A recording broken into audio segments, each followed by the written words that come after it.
Pangatlo, gumawa ng salita mula sa mga pantig na napili. Halimbawa, a, le, u, lo, lo, lo, la. Ayan, nakabuo na tayo ng mga salita mula sa mga pantig na ating napili. Tulad ng ale, ulo, lolo, lola. O diba, madali lang siya? Ngayon, ating bigkasin ang tunog ng bawat titik o mga pantig. A, e, i, o, u. Maaari mo bang ulitin?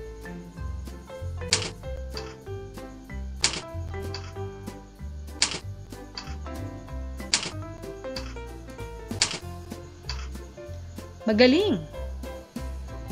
La, le, li, lo, lu.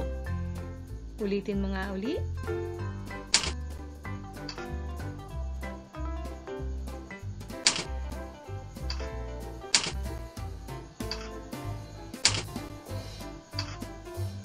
Ang husay mo. Ra, re, ri, ro, ru. Ikaw nga.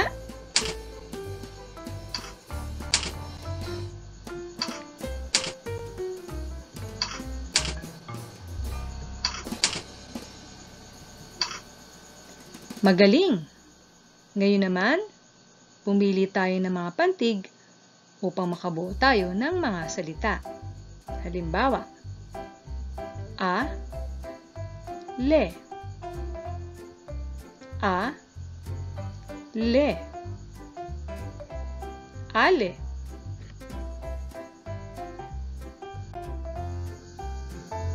u, lo,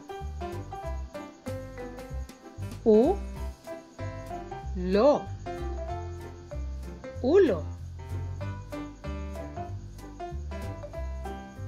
la, ro, la, ro,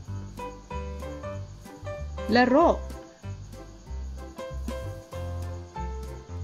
li, la, li, la, lila. May naiisip ka pa ba? Marami pa.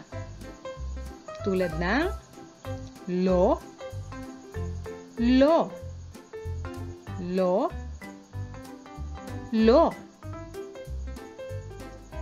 lolo,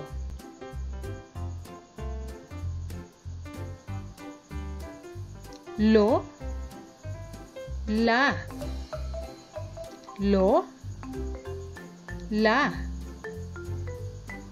lola,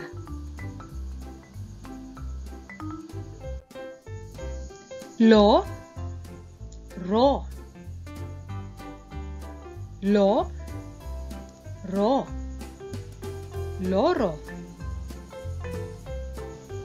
re, lo, re, lo, reloj,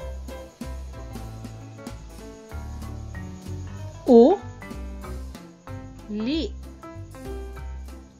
u, li, uli, lu, la,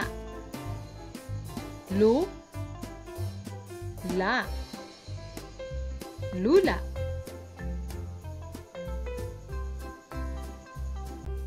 Basahin natin ang mga nabuo nating mga salita. A, le,